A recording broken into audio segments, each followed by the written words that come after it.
Kevin O'Leary sits down with Neil Cavuto. He's had enough of the Biden policy. He doesn't specifically name him, but he calls out every one of Biden's policies as ruining American business. Welcome to Doug in Exile. This is where the happy patriots are. We follow Kevin O'Leary from Shark Tank because he tries not to be a Trump fan, but everything he says ends up always being in support of Trump. I wish he'd just come out and endorse him just for the sake of his own business. Well, unfortunately, in an election year, perception is reality, and there's three easy measures that every voter is looking at. Food prices are up about 32% from pre-pandemic and have remained there. Housing's also inflated dramatically. And then energy's back up again. Food, housing, that is interest rates, energy. How's Joe Biden doing on those three fronts? It's a disaster. So by those three criteria, according to Kevin O'Leary, Joe Biden's going to lose, or the Democrat Party is going to lose because whoever replaces him isn't going to do something about those food prices. You actually can't reverse inflation that way. But he's got a lot more reasons why Biden's going to lose purely on finances. Watch this. And these things are prices you deal with every day, whether you put bread on the table or you fill up your car or you're paying your rent or you're buying a home, whatever. And that's why people, when asked, do they feel better about the economy than they did 4 years ago, their answer is no, it's inflation. It's always difficult for any incumbent to deal with inflation because it's not something you could turn around. They can't recover from this. They can't turn it around. This is specifically responding to how do you deal with the stock market being up? If the stock market's up, why aren't people feeling better? Because inflation is higher. And most people really don't have access to the stock market. Maybe your retirement is affected by it, and that is a big help. But the actual money that you're going to be spending over the next 5, 10, 20 years, it's like losing 10% a year. That will outperform whatever your retirement is and whatever our stock market is. That's why the stocks are not a better indicator for the president. Now, in this particular case, unique to America, you threw that pandemic in for 2.5 years, and these spending programs, doesn't matter what act you want to pick, it could be Inflation Reduction Act or the PPP or whatever, we probably poured in about $2 trillion more printing money than we needed to, and that is what's causing the problem right now, and that will not be repaired by November. Nothing's going to change between now and November.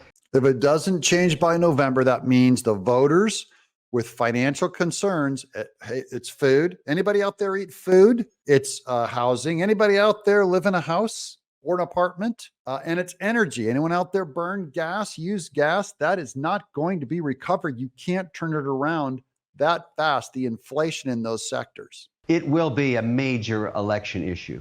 Talking about the stock market during an election cycle hasn't really worked ever. But the reason that's the case is if you look at job creation in America, 62% come from businesses with between 5 and 500 employees. That's the essence of the American economy. That's the American first or second generation family that's running a business, pick your state. And they don't necessarily care about what the Dow is doing. 40% of jobs in America come from the S&P 500, and half of those are in other countries. So all the jobs that are tied to the S&P 500, I should say half of them come from other countries. They don't affect our voters, right? The ones that do affect them are the small business owners. And those small top 500 small business owners, 5 to 50 employees, are getting destroyed by the Democrat Party. By the way, even worse by what Gavin Newsom is doing to them in California, where Arby's and McDonald's are shutting down because they forced a $20 minimum wage on them. So Democrat Party is bad for business, and that's good for Trump. Trump is promising to turn, he can't reduce inflation, but he can turn around the underlying business principles that are harming so much of America. The market's volatile, so if you start campaigning on it now and it has a correction right before the election day, you hurt yourself. So that's why politicians stay away from it. But it's right back into job creation. And again, touching on regulatory environment as well. You saw some of that in the debate. We saw policy creeping in. You know, I understand the issues around Biden's delivery and the whole issue that we're now dissecting about the debate. But there were policy nuggets in there. And for investors like me, we were listening. And when he says policy snuck into the debate, the only policy spoken of was by Donald Trump, who talked about cutting those rates, bringing back business. He has, even cutting taxing tips for people in the service industry. He's giving Trump a compliment without saying his name. Well, the big debate right now is on corporate taxes. And the reason you would care about that, particularly capital gains, is where do you sit in competitiveness around the world? We think about the American cycle in our own country, in this jurisdiction for the election here. But the truth is, we're the #1 destination for foreign capital from around the world. And so we want to remain competitive. We want to kind of be in the middle of the cost of capital gains tax. Now, if we went to Biden's proposal at 28, whether that's good or bad, you have to make your own decision.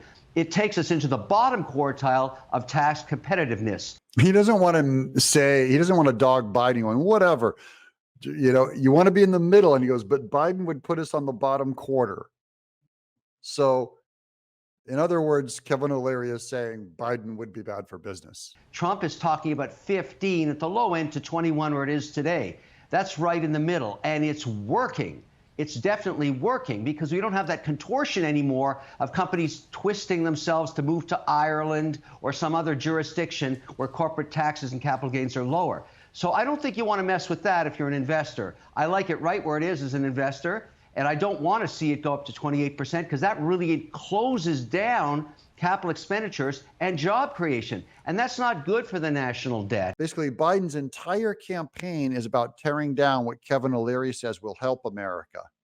And what Biden is fighting and doesn't want to do is what does help America. And other issues around policy were on energy. We've got that golden nugget in the ANWR that we could use to pay down our massive national debt. And that's just sitting there waiting for policy. What tremendous potential. And that's a proven reserve. The Norwegians did it. They did it in the 70s. We could do it today. And that's kind of which president would do that. Another question for you to think about when you're voting. Which president would open up ANWR in those oil reserves? Which one? The one that said he was at war with coal? Coal is bad and I'm going to shut down coal? Joe Biden or Trump that says drill, baby, drill? Kevin, are you figuring it out yet? That the rich, guys like you, aren't paying your fair share. You've heard this many, many times. You've addressed it as well. What do you say? Yeah, I've heard that many, many times. I hear it from AOC. I hear it from Elizabeth Warren. I hear it from Biden himself. I don't want to, talk about an exclusive club of wealthy people. It would be better to think about it. We're an entrepreneurial economy. We reward entrepreneurship. We reward men and women that take risks to start businesses in their basements and create hundreds of thousands and millions of jobs. And when you see a Bezos do that or an Elon Musk do that, do you want to punish them for their success? Is that what America's become? Let's punish our entrepreneurs? No, they pay their fair share as a percentage of taxes. They abide by the tax laws and they create jobs. Now he's raising his voice and furious at the thought of what Biden, he specifically calls out Elizabeth Warren and AOC do. He's heard it from their mouth that they do not pay their fair share. The rich do pay their fair share. Because they take more than their fair share of the risk. Other people do not take risks with their jobs if you're just a salaried employee. But when the president mentions, Kevin, everybody brings that up. I hear you. But when the president mentioned that some in that billionaire community pay, less than 8% in taxes, of course, he's looking at a fraction. Yeah. So here's Kevin O'Leary's answer to that about why it's not fair to bring up that they only pay 8% on their taxes. And I just learned this. It makes sense. Well, look, some of us that are entrepreneurs do not have salaries. We don't make any money because we're taking it all and putting it in to companies and starting to grow them. And we get capital gains. Now, if you don't like capital gains tax, you want to increase it and become very uncompetitive, entrepreneurs will take their money somewhere else. And foreign investors will also go somewhere else. You've got to understand that bashing the rich, I get it. I understand why that might work politically. It certainly works for AOC. But it's not what America's about. That's not the DNA of America. We're the #1 economy on earth because of our entrepreneurs. Got it. Yeah, he's fighting for us and he's getting mad. We're an entrepreneurial. That is, we take risks. We build things. That's something the government, especially politicians, don't understand. They don't build anything. They don't go out and take those risks at all. They're so separated from what the day-to-day of those of us. I'm an independent person. I have to pay myself a salary. You pay yourself a lower salary to pay a lower tax. Then it looks like on paper, hey, Doug only pays 8% on his taxes. Well, I hope you learned something. I'll tell you what I learned is Kevin O'Leary's starting to get mad at Biden and his policies in a more and more obvious way the more I see him. And that's good news for Trump. I'm Doug in Exile.